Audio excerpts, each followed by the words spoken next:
pagi hari ini kita akan melakukan pembelajaran tentang materi doa setelah sholat.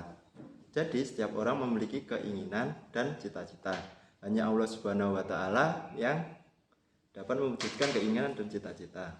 Meminta kepada Allah Subhanahu wa Ta'ala disebut doa. Berdoa berasal dari bahasa Arab, artinya menyeru atau memohon.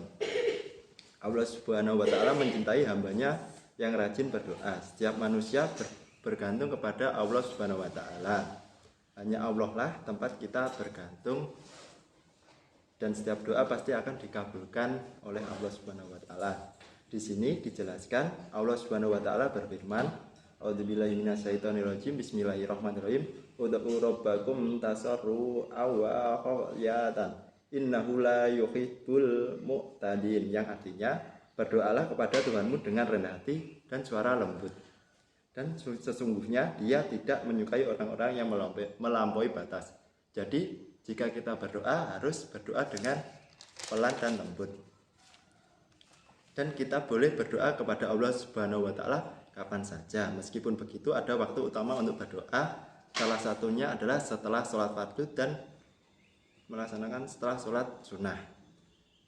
Di sini doa-doanya adalah doa memohon ampun untuk kedua orang tua.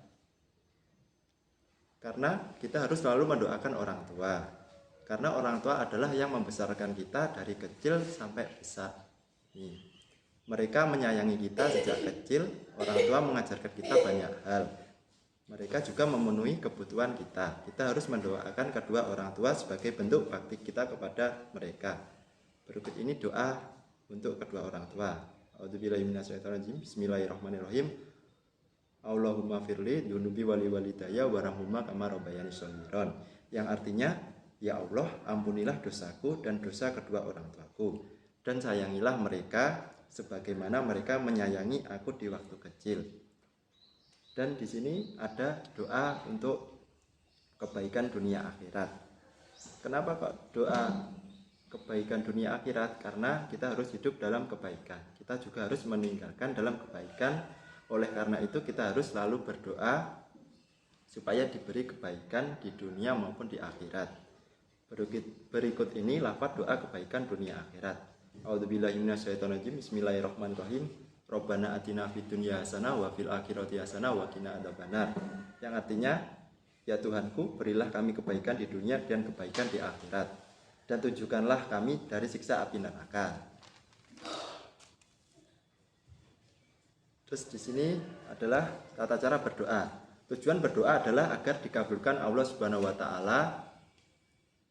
Supaya doa kita dikabulkan, kita harus mempelajari caranya. Untuk yang pertama, berikut ini tata cara berdoa setelah sholat fardu. Yang pertama adalah dalam keadaan suci dari najis dan hadas.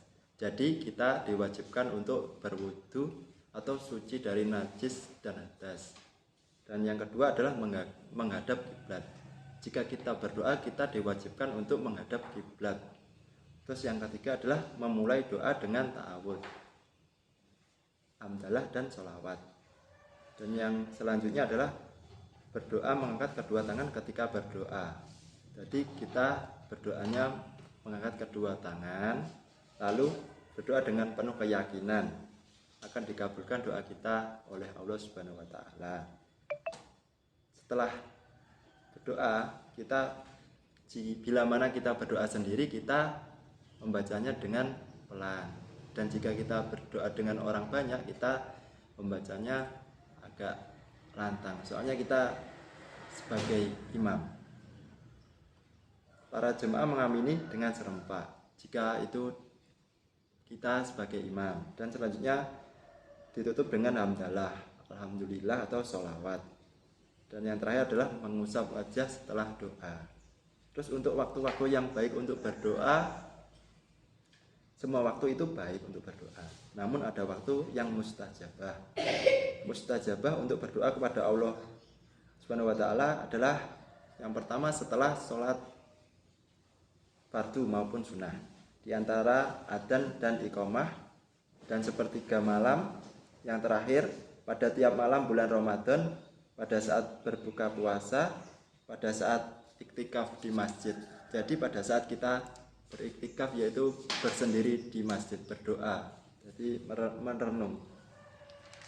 Dan yang selanjutnya pada saat sujud dalam sholat, setelah membaca Al-Quran kita juga diwajibkan untuk berdoa. Dan pada saat minum air zam-zam kita diwajibkan juga berdoa ketika wukuf di Arafah. Jadi pada saat kita setelah selesai sholat fardu kita diwajibkan untuk berdoa supaya doa kita dapat terijabahi oleh Allah Subhanahu wa taala. Jadi dapat disimpulkan pada materi pagi hari ini, berdoa dapat mendekatkan diri kepada Allah Subhanahu wa taala, berdoa dengan memuji dan memohon supaya dikabulkan. Memuji semua nikmat yang diberikannya dan memohon untuk kebaikan.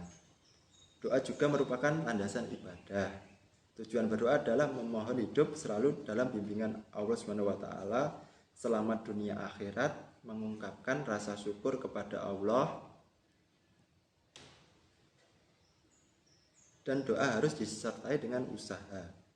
Usaha tanpa disertai doa merupakan perbuatan orang yang sombong. Doa juga merupakan sarana untuk mensucikan jiwa. Jadi dengan kita berdoa, jiwa kita akan tenang, tentram, dan nyaman. Soalnya memohon, meminta pertolongan, dan supaya doa kita dikabulkan oleh Allah Subhanahu wa taala. Itu tadi materi tentang berdoa setelah sholat. Siapa yang bisa tentang tata cara berdoa? Ngacung. Ya, Barki, ayo Ki. Satu. Dalam keadaan suci dari najis. 2. Menghadap kiblat 3. Memulai doa dengan dalam. Terus Kalista bisa? Yuk. Selanjutnya Kalista. 4. Mengangkat kedua tangan. 5. Berdoa penuh keyakinan. 6. Mengawali dengan istighfar. Terus Aura. Vera. 7.